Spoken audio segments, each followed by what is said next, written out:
It's now my pleasure to introduce our next session called Financing the Future, New Models Reshaping Production. Let's please give a warm welcome to the stage, co-editor-in-chief at Variety, Cynthia Littleton. Thanks so much, everyone. Hope you had a good lunch. Thank you so much for hanging in there with us. It's been, by my estimation, I go to a lot of these things. It's been a terrific morning, so the bar is high for us, but we'll hope to live up to it.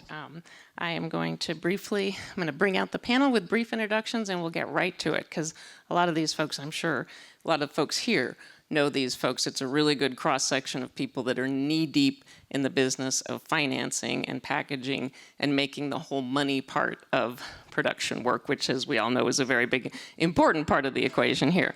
So let's start here first with Christine D'Souza Gelb, CEO and co-founder of 2AM, a management production company. Next up is Abhijay Prakash, president of Blumhouse, a little company I know everybody's heard of and half of you have worked for. And last but not least, and I have to disclose this first up because it will become evident, but Jeff Wachtel, CEO of Future Shack, is a dear, longtime friend of mine. We have been through a number of wars and many shows together. Come on up, Jeff. Thanks so much. Like I said, no pressure, but I've been here since the morning and it's been a great day. And I will say shout out to my fellow journalists that have been doing the moderating. Again, bar is high. There's been some really smart conversations. And I feel like it's been well paced that this conversation can kind of build on the previous conversation, which was a cross-section of fantastic producers, all folks that you know and work with. And they were pretty candid. So I wanted to, so again, I'm really setting the stakes here very well, but it's that after lunch kind of, that after lunch. But did they anyway. talk about us? No, I'm sorry to say, Jeff, they did not, but they Good. Will as soon as they read the. That's the goal. Yeah, no. Yeah. But truly, and we spoke a couple of days ago, and the Producers Guild, I think, gave us a great note, a great piece of direction, which was the folks here really want to know how you do it. So with that prism, I'd love to just dive in, kind of jump ball. I would love for you to offer an example, something from a recent experience of yours, putting together a project, rescuing a project, deciding that you had to put a project on the shelf for a little bit, some element of the day-to-day work of producing and getting content up and running and on to streaming services around the world, is something that you really feel like encapsulates either the challenges or the opportunities that producers have now in this wild world of content that has been the discussion of the day here. Give us an example of something that you really feel like reflects what a producer does today, how you get it done, and jump ball. All right, Jeff. All right. Or no, Abhijay, go for it. There's one. I mean, you gave us a little bit of homework to do, so hopefully we all did it. So I thought about it for 1 second. We have a TV show coming out this fall, and you said streamer. It's actually going on linear, so it's a real throwback. It's on USA. It's John Grisham's Rainmaker, and it really fell into the category of us using the old school playbook of how do we put together a show made for a price where we can own it and deficit finance it and then play for the upside, which is very much the Blumhouse ethos. This sounds so old school. It really is. I hope we have old school linear success.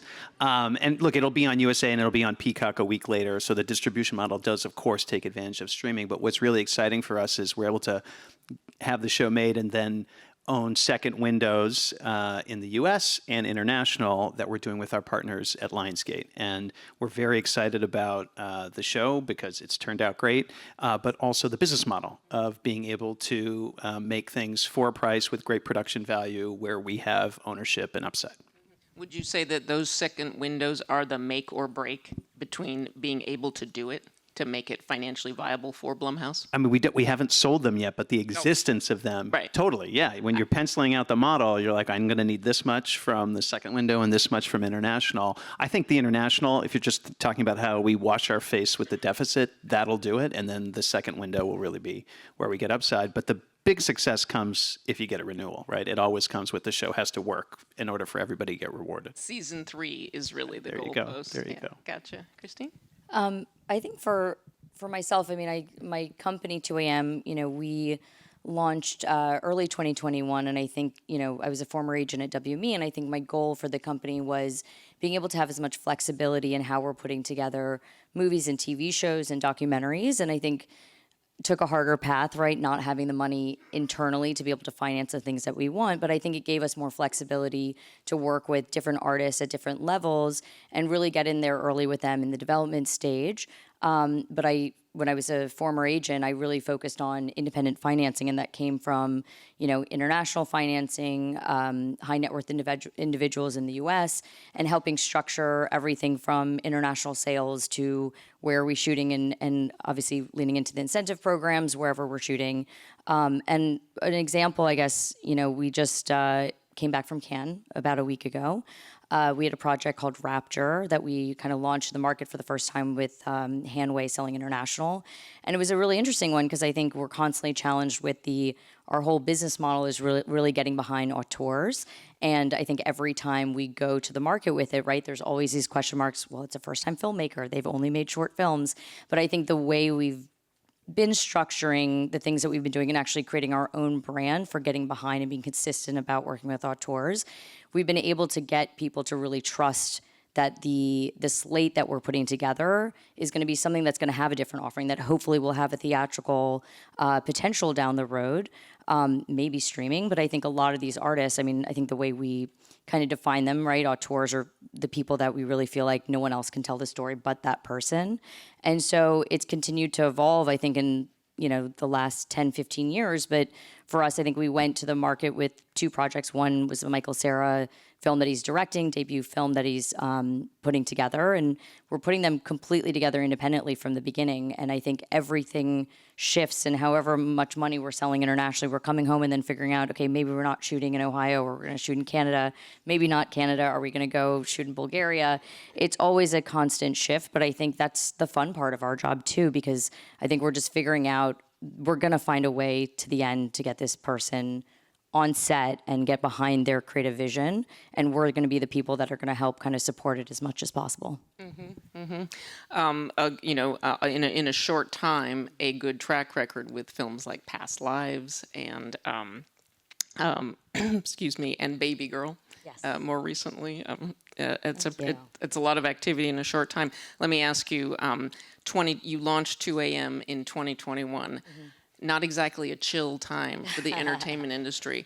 What was the target in terms of the model that you saw working that gave you the confidence, even at that time, for the world, that you were going to plant your flag in, put out your shingle as an entrepreneur, which is the bravest thing in this business. I think we can all agree. It is definitely a crazy thing, and I'm someone, when I see a little bit of a cliff, I kind of jump with everything, and I want everything to change, and I take on the biggest challenge because I think that's the only way you're going to learn. And I never set out in this business thinking I would have 4 different jobs and kind of pick up this Swiss Army knife of things. I started out at Jared Bruckheimer Films, but then all of a sudden did foreign sales just because I wanted to work with the guy who produced Wild at Heart. And all of a sudden my entire shift of what I was working on was really more towards my taste, and I'm unbelievably thankful and happy that I made those decisions. But I worked as a foreign sales agent. I then worked in domestic sales at a small indie company, and then I joined WME, which was really not at all the place I thought I would ever end up, but I really saw it as an opportunity where you have an unbelievable amount of access. You get to work with some of the greatest artists. I mean, one of the first movies I worked on when I joined there was working with Ryan Coogler, and I got to see Fruitvale Station, and I was like, okay, I'm at the right place. And 9 years later, I felt like I picked up every bit I could learn almost as business school there. Went through some personal things, had my first baby, unfortunately lost my father, and then kind of came the pandemic hit. And it was just kind of this moment where I think for all of us, we really felt like, what are we spending our time doing, right? I'm hit with that twice by a loss and also a new kid. And so I really took it as a moment, if I'm already home, let me start figuring out and spending the time figuring out without any distractions, no baby showers, no weddings, no all those other things, I can just be home. And that's when I started putting together a business plan for the company. And I think the idea was, can I take what I've done at WME, which was really relying on my taste and working with Ari Aster and the Safdies and Kenneth Lonergan and Ruben Ostlund and really focus on, okay, if we're going to get behind those people, can we have a management and production company that really could look a little bit more like what I thought my old boss, Janisse Watson, who did Wild at Heart, did with Propaganda Films back in the day with Steve Golan. I was like, can we have a company that has more of a roster of talent that is the brand itself and creating that and then helping those people get their projects off the ground? And then production led shortly after. I felt like management was a way to slowly build a brand while we could get our, feet underneath us and get into production, even though we couldn't travel, very hard to get productions going. But we found the few things, kept a very small profile, didn't announce a lot. And then, I feel like the turning point for us was about 3 Sundances ago, or maybe 2. But we showed up there with Avery Rockwell, who was a client who had 1001, who won the grand jury prize, and then had Past Lives, which premiered and obviously swept everyone away, and 3 other movies. And all of a sudden realized leaving that festival, we were working with all first-time filmmakers, all women, one man, and the one man was a Korean, was Vietnamese. So we walked out of that and we weren't even trying to hit that. That's just the nature of who we were as people. And so that's kind of, I think that was the ultimate goal and vision for the company, and I think we really knocked it out of the park because we really, for me and my 2 partners, really focused on like what we loved and who we wanted to work with, and Organic to what Organic. spoke to you. Very much so. Yeah. Interesting. Jeff, I know you did your homework. Give us a good, for instance, you've gotten 2 shows on the air in, near record time. What were the paths, the venues, the accelerants that allowed you to go from 0 to 60 with your company, Future Shack? And just fill in a little bit. Let me see. Let's test my memory. USA Network, NBC in London, long time as a producer in between. Yes. Columbia Pictures. Is there a Columbia Pictures in there somewhere? that was okay. before See, USA. Columbia Pictures. I think there's 1 or 2, but as you can get the backstory that Jeff is a seasoned veteran. It sounds sad, doesn't it? No, it sounds important. It sounds important. You're a crucial player, as we've been talking about the role of the producer and that institutional knowledge and that get it done energy. It is irreplaceable, and it does seem like in as the world is changing, that it is maybe not an endangered species, but definitely a challenged position in the financial realm of the business. But anyway, I don't mean to cut you off. No, but please, it's such a big canvas here. So just trying to, zoom in on a couple of things. I think adaptability, I used to say that persistence, that thing at the French Open, victory comes to the most tenacious, that was pretty much what mattered. With the other rule that a producer is somebody who knows a writer, right? Now, I think it has to be a great writer, and it has to be a great writer who wants to work with you. But yes, basically that is the kind of key to success in the television world. I think auteur-driven film, yes. I think in TV, auteur, but more explicitly, it really does start with the word. So one example that we had, and it was being tenacious, but also being adaptable and flexible. When we were all hit with the post-COVID glut, the Netflix crash, they're back big time, but remember, for a year or 2. April 2022, where were you? I was listening to that earnings call and didn't realize the gravity until They I saw lost the stock market. 75% of their value, and everything froze. Everybody reevaluated. And then the writers' strike. So shifting point of view, shifting approach. When confronted with the writer's strike, we had one project in our mix, which I liked, but I didn't really know how to sell. It was very sweet, kind of a Columbo-ish, Columbo on the coast type of thing. And it was written by a Canadian. And we had a Canadian production company attached, and one of my partners, very bright lady named Frances Manfredi, used to do distribution at NBCU, said, why don't I go not to the original people, but to the acquisitions people at Fox? And we did. We went to a bright guy named Dan Harrison and said, are you worried about the strike? Because we are. And what are you going to have this fall? And we have a script that is effectively strike-proof. They liked the movie idea, ordered it, this wonderful, beautiful old screenplay, actually. It was a 30-year-old screenplay that had been written for Donald Sutherland. When we got R.I.P. the script, yes, sir, yes, ma'am. When we got the script, Donald was attached to play the kind of, not really bad guy, but the kind of villain of the first episode, the first movie. And ultimately his youngest son, Rossif, became the star of the project. When Donald got ill, couldn't do it, and we cast James Cromwell in that role instead. But we opened the door knowing that there was a need. It was the world of being savaged by blow after blow after blow.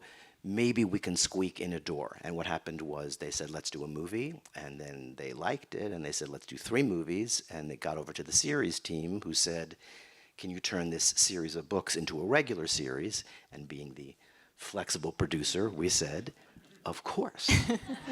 And they ordered a first season. And remind us the title, Jeff. It's called Murder in a Small Town, which honestly, our original title was Slow Burn, because it's kind of, the cases are like that. There's a gorgeous romance right in the middle of it that is a slow burn relationship.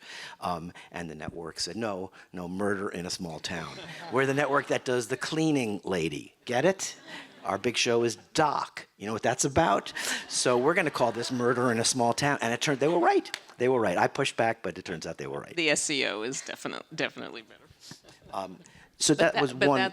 That's a good example of just pure wow, like just pure knowing the opening in the market, and that.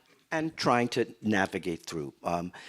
The other show that we have on the air is even a crazier story, but it has more to do with the find something and love it, and don't listen to no. Just know if you really found something that you love, there's something there, and your job is to make it the best possible version of itself.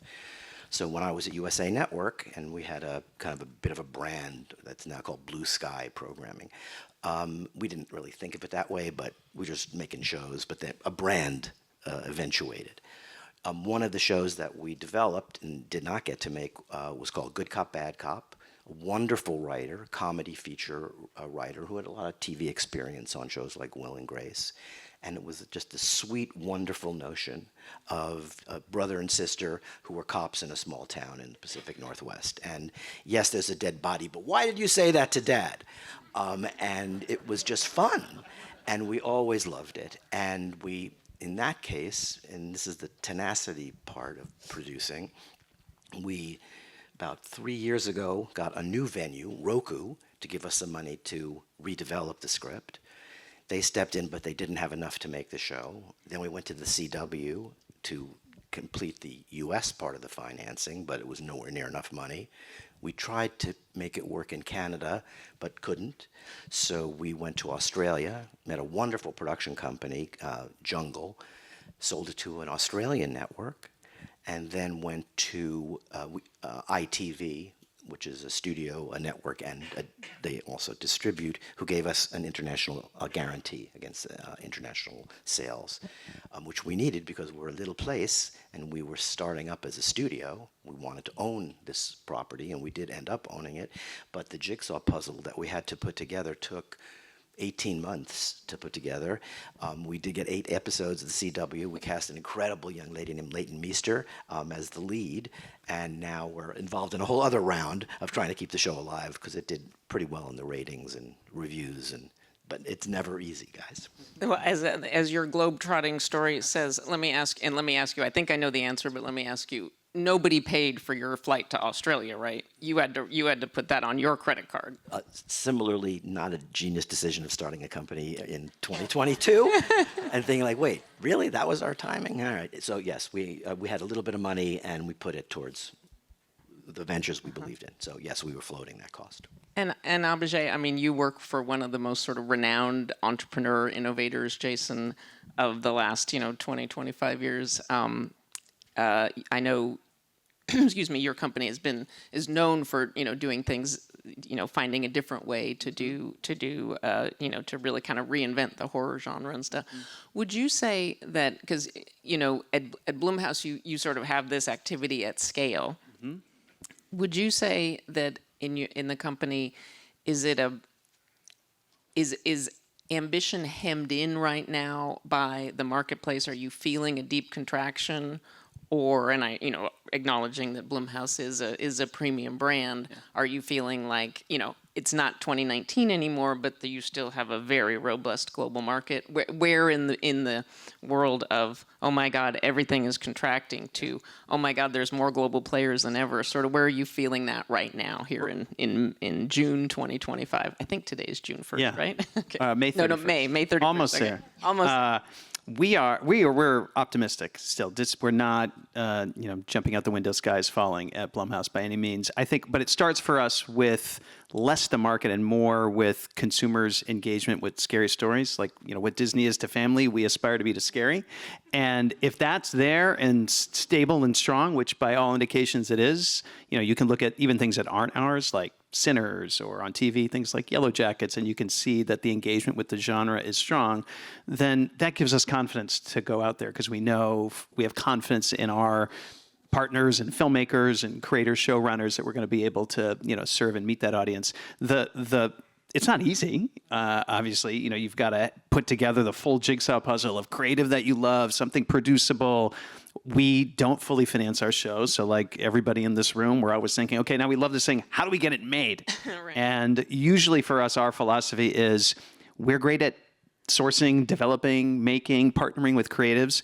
And then there are a whole bunch of companies, studios and streamers, that are great at eventizing and monetizing, right? Marketing and distribution. And we really don't do that part. We make it and then we partner with them, and the bonding agent is the financing. And so sometimes we'll deficit finance, and we're putting in some if it's on TV. In features, we're often co-financing in some form, and that's really the connecting point that allows us to go in. And those models they're changing and evolving, right? I'm sure we'll talk about a little bit more about, up at the backside with streamers and things, or back end, but they're stable enough that we can confidently produce against it. So we'll have 10 movies this year, 5 TV shows, 3 scripted and 2 unscripted, and we're also doing games and licensing. So we have, it's humming inside. Our tattooed horror freaks in the office feel as confident as they ever did.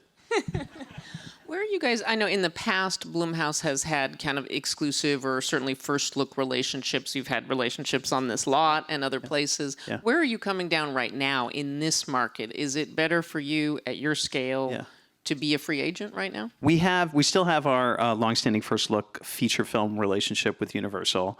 But outside of that, like in TV, for instance, we don't have a relationship. And we don't do everything with them. Right now, we're making one movie with Warner's and another one with Sony. And so the bulk of our volume in theatrical films comes out with Universal. It's a great partnership. We have a longstanding kind of pitch and catch that works so well. But then for everything else, we really do have each one of them is its own business model. And you've got to figure out, okay, maybe Universal might not say yes to this one, and then what are we going to do? Or there's a TV project, and how do we piece it together? There's one that we're working on with Jeff right now, and we have our conversation, on the way in, like, how do we get to the right place with the buyers? So each one of them really requires that level of, producerial ingenuity of how you make it fit together from a business side and make sure that the creative is as good as it can be. And in the spirit of it's never been easy, but Jeff, would you say, dial back a couple of decades, it was never easy, but you had a basic template if you were selling a drama series to NBC versus every one of your stories, this is utterly bespoke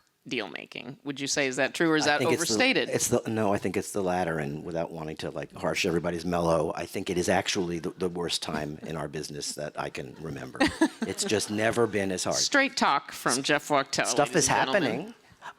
Partnerships are much more important. The project Abhijay mentioned was a graphic novel that we optioned, a phenomenal showrunner, and 5-10 years ago, I think we would have taken it to market ourselves. And now you can't have too many people on your side.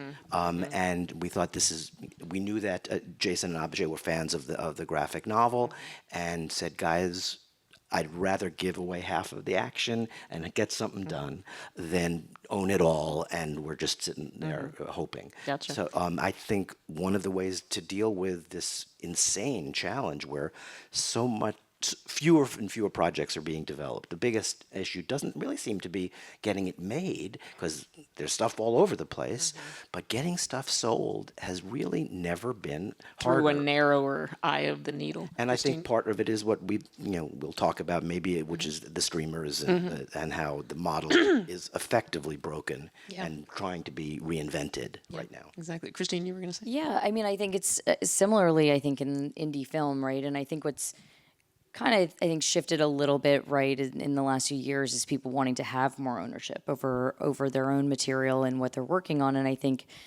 the opportunity down the road, or even if they're developing something, and we just worked with a client recently who had every version of it. They had the independent financier that was just giving them the development money to get, to the next stage and have a script ready. We had a financier that could also then pay for the development, pay for the script, but then also potentially pay for the project. And then all the distributors that wanted to jump in early and guarantee, a really robust finance plan and also distribution on the project. And, it was amazing to get to be part of that process with a client who really wanted to really make sure their creative vision for it was protected and decided to take less money, right? And I think over the last few years, what's been really hard in the same exact way that Jeff was speaking about is the end goal of, I think there were the years which I lived for, and we've worked on movies together that I've sold you, where Sundance was the best thing in the world. And you went there and you had, you hear about the overnight auctions, and there's days that I wouldn't sleep for 3 nights, selling 7 different movies at different at crazy levels, right? For first-time filmmakers that made movies under $3 million, a lot of them being dramas, the, horrible 5-letter word these days. But now, you go to Sundance and it's really this place that has become, which I hate calling it, which is like the calling card for a filmmaker, right? And I think a lot of filmmakers, they don't want to just see that moment as a calling card to just go jump and do something completely different. They want to keep doing what they're doing, and they want to keep telling the stories that they want to tell and not completely sell out and just get handed a script on the next thing. And so what's been scary is as you're putting something together, and especially in my position, I'm consistently on every single project, from clients' projects to our own EP slate of projects, where we're really, we've launched over the last year, and it's really our way of helping, young producers that are getting their project off the ground. You only have 3 or 4 agencies that have an independent group that can put something together. We wanted to put kind of another opportunity for people to work with, so we can help you structure financing on your projects, and then everything on our production slate. And it is, we go to these high net worth individuals, and even the people that were doing it 15 years ago, once a pandemic happened, you lost half of those financiers. But every month I'm meeting new people that want to invest. And I think for being in the position that I am, it's how am I making sure that I'm protecting their investment? Of course, it's probably the worst place you can invest, right? But it's a great sales job. All I'm thinking is, can I meet some of these people? You can. I'll introduce you. Can I ask you, Yeah. again, just to drill down a little bit, all of what you're talking about, it sounds like, I think again, looking, comparing some years ago, Sundance was really a place where your deal making might actually happen. If I'm right in thinking now, Sundance, when you get there, you've had those conversations. A lot, or maybe not in every case, but you've had a lot going on, and it's more of a marketing platform than an actual deal making platform. Or is that overstated in terms of the transition of film festivals? Yeah, well, here's the difference. I think there have definitely been more distributors coming in early, like A24 and Neon and Searchlight, and they're coming into the festival to use Sundance like they have been for Toronto for so long for awards. They've been using that as a platform for then also, the few months before they start distributing the film. I think the shift now has also been, we're still going to use Sundance as a moment to really find an audience and find people that love cinema and, reviewers alike with normal, people that are not in the industry in Salt Lake City that are coming to the festival to see it. You're hoping there's like a groundswell and excitement about being in that room, and hopefully the laughter is contagious, or everyone's crying together watching something and you get to witness it at the same time. And I think the days of every distributor is in the room, you don't have that anymore. Like half the team is back in LA, half the team is in New York, some people are on the ground. It just becomes a longer process. And I think as sales agents, we miss the days where like it was a much more condensed window. And so you were able to move the market very quickly and get answers. And now you just can't do that. You have to take your time. And I think it doesn't mean that the speed at which we close a deal like indicates the success of it, but it's become something different where, you know, the moment you're leaving Sundance, a little of it is like, okay, well, Berlin's next. And then you have distributors shifting to that thing next. And then they're looking at packages. And all of a sudden they're looking at scripts that they're going to buy. And they're like, well, I'd rather invest in this filmmaker that we know is a safe bet rather than this first-time filmmaker that we have to build a whole campaign around and figure out how to market this new filmmaker, this new breaking talent, and this new voice, which undoubtedly is going to cost just as much money, right, to figure out how to find a real audience for it. I want to talk about the change, the kind of flip flop in the back end, in back end compensation and the challenges that it's presenting for producers. But before we do that, I don't want to. I'm very curious, sort of on the other end of that, in terms of the issues with the most desirable talent and the struggles that they're having, that people are starting to have, 10, 15 years into the cost plus model. But before I do, I want to talk about the impact sort of on the other end of that, the rise of the YouTube creator, the rise of the social economy, the creator economy, the people that are making videos in their basement that go viral, and they're developing either, many tens of millions of followers or just enough followers to have that rabid fan base. We know there's those kind of two tiers of creators. How is the rise of content that can literally pop up anywhere? How is that impacting, if at all, how is that impacting sort of the way you talent scout, and how you can even, potentially break things or market things? Is that, because you all are obviously working on high-end projects, is the world of the sort of still DIY world of YouTube impacting in a significant way what you look at, material that you look at, talent that you scout? I mean, you can't not pay attention to it. It's such a fast-growing platform for both content creators and for consumers that all of us have to pay attention to it to a degree. Certainly, it impacts the way consumers consume traditionally produced film and television, longer form, I guess, if you will. But it's definitely, I think, our company and the companies that we work with who market and distribute our films and TV shows are hyper aware of it as a marketing platform, but using it for what we're going to make, sourcing IP, or even having our own organic, content that we invest in and produce for that platform.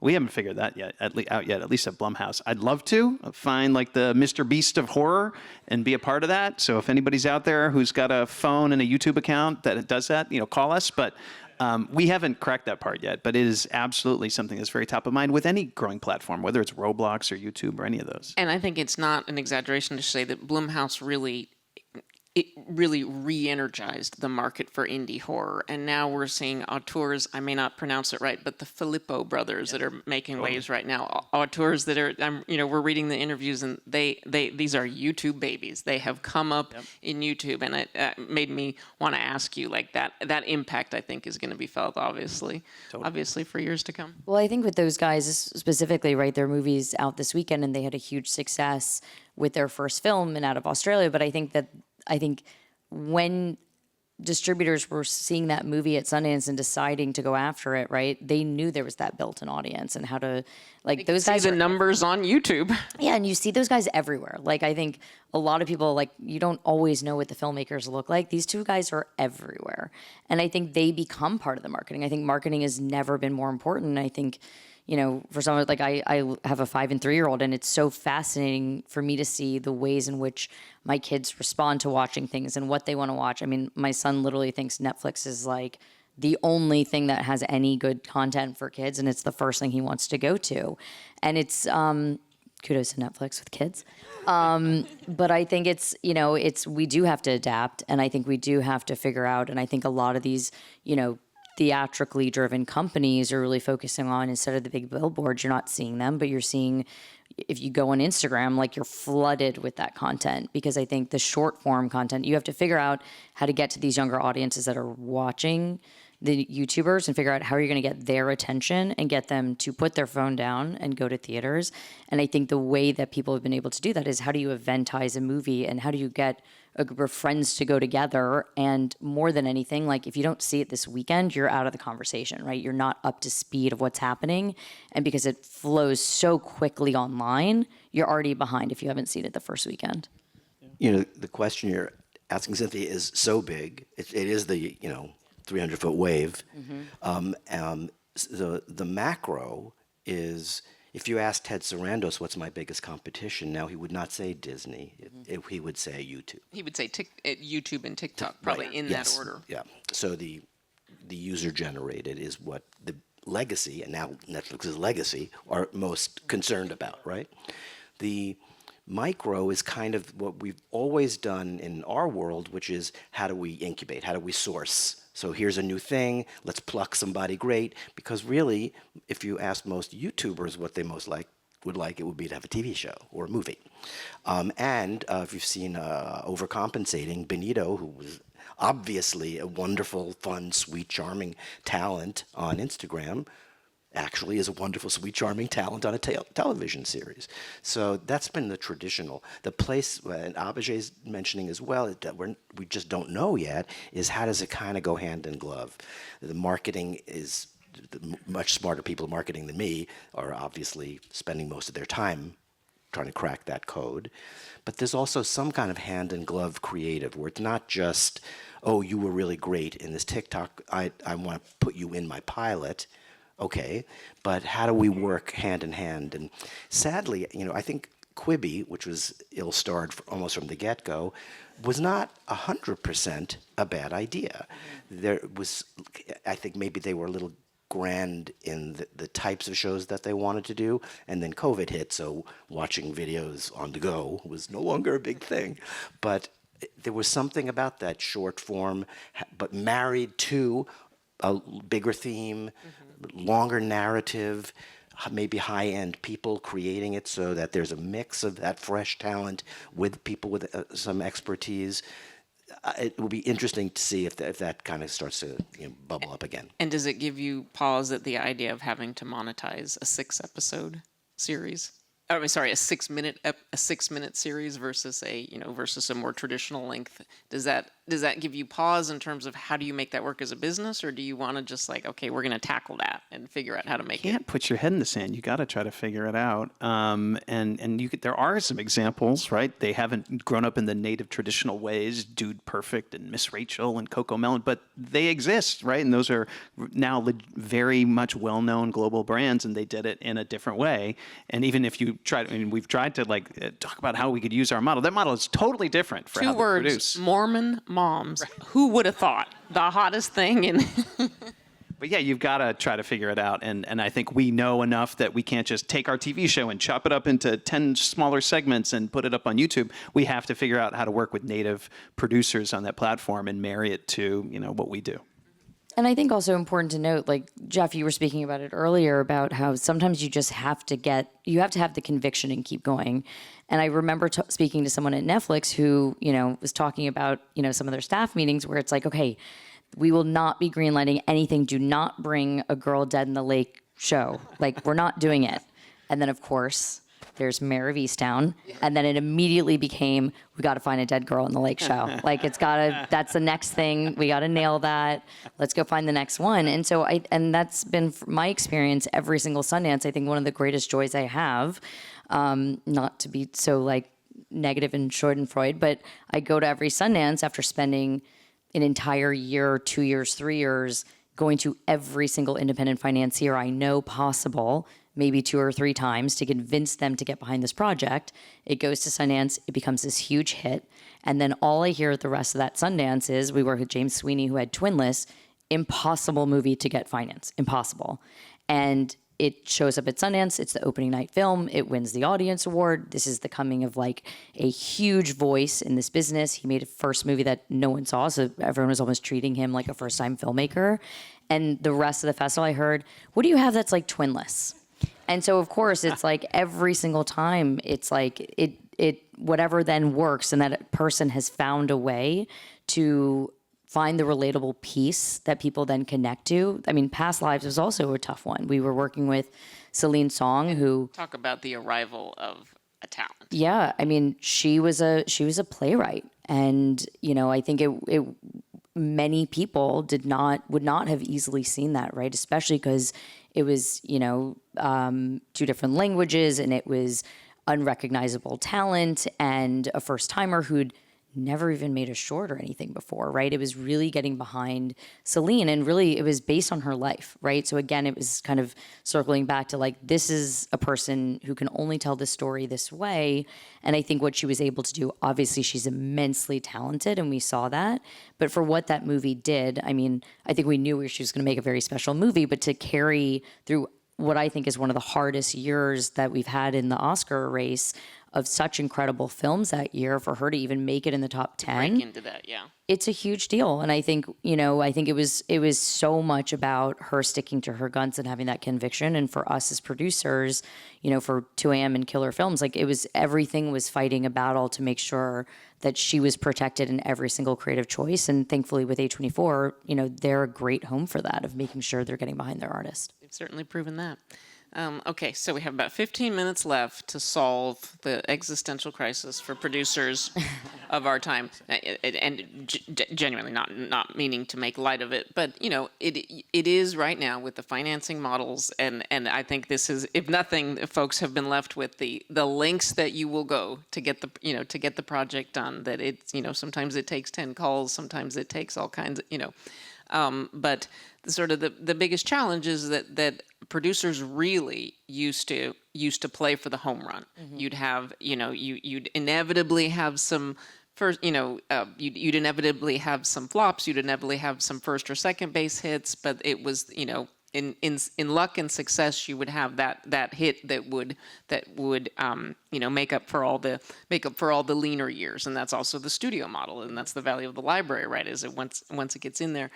In a world where that's changing, in a world where compensation on projects, in the streaming realm in particular, you're paid on that cost plus model. It's a calculation of budget plus some upside. It doesn't give you that opportunity to really hit the jackpot with the syndication and international sales.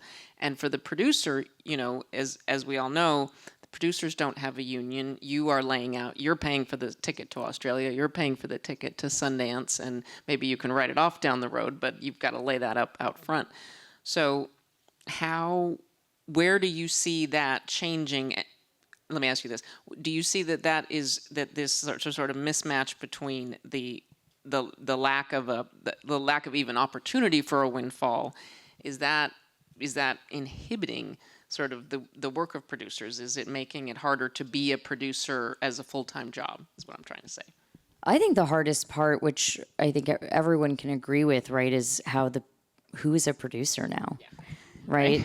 The lines keep blurring, and it's for me, who's always fought for the independent producer, because I think there were so many great producers that even because of probably the pandemic, they have to figure out a way to start a family and have the money and a steady job to like have that comfort. Because for a lot of producers who are producing, they could spend 3 years on a movie, the whole thing could fall apart 2 weeks before because the piece of cast just decided, I don't want to do this movie anymore. And there it goes. There's no protection. You're not getting paid anything to start. And now on the flip side, the back end is the talent wants a piece and has a production company. That's not everyone. I think there's amazing talent that have production companies that really can get behind a filmmaker and get them the cast they need or protect them in final cut for the filmmaker. But I think more often than not, we're seeing that pie just continue to get sliced and sliced and sliced. And then you also have, okay, great, there's this great windfall of maybe a streamer buying it, but then you're never going to see any money down the road.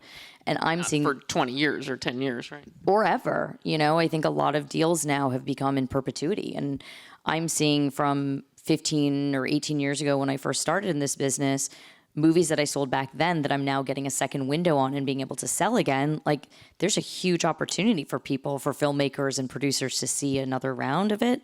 And that's just not going to happen for movies that are getting made these days. Is it an issue? And I don't mean to, emphasize greed, but is the sense of there's a lack of, people were playing for a potential jackpot, a sweepstakes, whatever metaphor of a cash windfall. Is the absence of that going to change the business? Hasn't it already? I think it has. I mean, I think people are grumpy, that's totally. for sure. Cost plus is like, it's the ugliest hyphenated 8-letter word we can think of. Maybe premium buyout is like a close second. I can't stand those. It's the quickest way to get someone from Blumhouse to like take out their phone and start checking their emails to say those words on a Zoom. We need that upside for the company, for the creative endeavor of like people's taking so much time from their lives and energy to go make something. And that changing, and I do think there is. Jason and James are at Mexico Comic-Con showing footage. I get to geek out about back end here. That's my role. Who's having a good time? Yeah, right? I ask you. I think this is actually, I'll take the negative and flip it around. I think there's tremendous opportunity here. So if there's something to be optimistic about is I don't think we have yet seen, they're talking about it. They talk about it on your podcast and at lunches mostly. It doesn't show up in terms of trade yet on term sheets, but it's coming of having more back end from streamers. I know from talking to the business affairs folks at Amazon and at Netflix, they've got models that they're looking to engage with on producers. When that exists, that creates a dramatically different incentive for all of us here for making more films and TV shows that get distributed that way. So instead of it's a cost plus, I can't even say it, buyout forever, and you're trying to convince talent to still make it for a price and cut and reduce, that promise of getting back end isn't there. If it does start to show up, that changes everything. And that value has not yet been unlocked. And so when that does happen, I think it creates tremendous opportunity for streaming films, for TV shows distributed on streaming that doesn't exist really today. The only way you can access it today is to do what we've been talking about all up here on stage, which is to own your content and then get it back and then license it again yourself. So I think that's a great area for everybody to be, engineering things. And to us, at least the Blumhouse way of doing it is make low-cost genre shows that give you the chance to, bet on yourself for upside. Such an interesting question and not an answerable one. Like a panel, people will come, well, give me the answer. It's too early. We don't really know. But remember, it is an ecosystem. Cost plus, producer premiums, no one forced the studios to do that. There was willing buy-in amongst the whole Hollywood community to take these gigantic upfront checks to help their balance sheet. And when Netflix was really kicking into gear, I was running a network in a studio, and when we created a show and Netflix wanted to buy it, they weren't paying a 20% increment over market. They were paying 400% over market. One show we did with Jessica Biel called The Sinner. The international guarantee on that show, organically sell your show to networks around the world. This is for USA Network. This was a USA Network series, and we went to market and internally, how much can we get out of the rest of the world? And the estimate was around $1 million. And BABYGIRL, who was running acquisitions at Netflix at the time, said, we really want this show, we'll give you 4. And I said, 1.4? Really? No, $4 million. Well, multiply that by a number of episodes in a first season, and you're looking at something that's going to dramatically shift your bottom line. So the CEO, who's only caring about quarter-to-quarter growth, says, do it. I'll worry about 10 or 20 years from now later. It's a great thing in our mix. Of course, we all started smoking the same thing, and the producer premium is less and less and less and less, and now it's not working. And it's not working to the point, as you're hearing from Christina and Abhijay, that we can't. The ecosystem can't work this way anymore. There is no back end. How do you incentivize people to even get into the game? There's a head of steam that is building around this issue right now. And the two biggest areas that seems that are vulnerable are, okay, how do we build in a legitimate back end? And also, a very unsexy word, windowing. So you can't actually own it now forever. Is this, you're seeing Yellowstone is on Paramount, and you're seeing it's on CBS, and you're seeing Only Murders in the Building is on Hulu. That's and right. ABC and Freeform. And that, every window, stitch together And that's going from both sides, stitch from the together the supply money. side, but also from the buy side, because you can only buy the future, which is what Netflix was doing, and Amazon and Apple. They weren't just buying the show, they were buying the future of the show. You can only do that if you have unlimited money. And as soon as Wall Street starts saying, whoa, hold on, what's your cost here? Then you have to think of other ways to do it, and we'll see how it goes. It's very, very early, but hopefully that windowing is starting to open up. But there is something producers will have to do, which is probably kick in, which we'll often do it, and you have to do a version of it if you're getting your talent to cut. And you have to take less fees. Sometimes we often take no fees, and that's a way of trading for. And then that costs out over the life of a project. You're like, there was weeks you were getting paid, less than minimum wage. You've got to be able to make the trade, because I think that's what we'll hear from the streamers, like, oh, you want it both ways. We'll make the trade, right? And everybody has to evaluate it project by project. I appreciate we're not everybody, but you have to be willing to do that to get the upside. Let me ask you, has you've seen any discernible impact, good, bad, or neutral, in the demise of packagings, mostly in TV, although it did affect independent film, certainly, and given that marketplace, but specifically in TV series, which we know was the kind of the source of that conflict. It's been hard to believe. It's been if I'm thinking right, it's been about 3-4 years. Have you seen a discernible? Is there?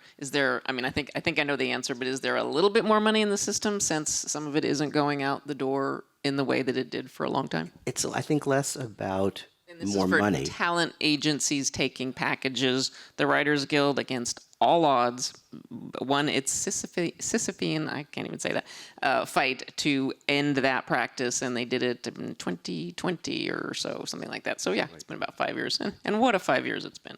But anyway, you were saying, Jeff. There have been so many dislocations in the last 5 years. It's hard hard to to know where measure, they begin yeah. and end. I think there was a protectiveness when agencies were building towards the package of guarding the door. They were less likely to open up to very high-end clients.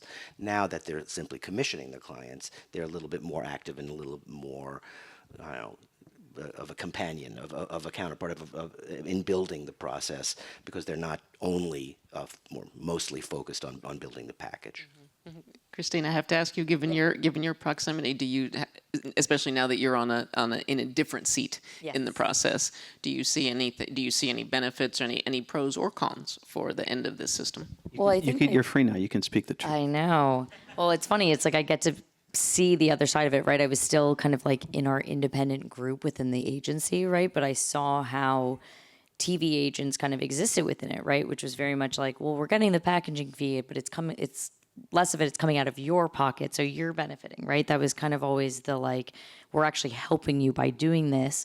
But I think at a certain point, people would realize like that's actually money getting taken out of the project that should be going into it, so that the filmmaker gets the things, or the showrunner gets the things that they need to make this, the vision and successful as much as they want it to be.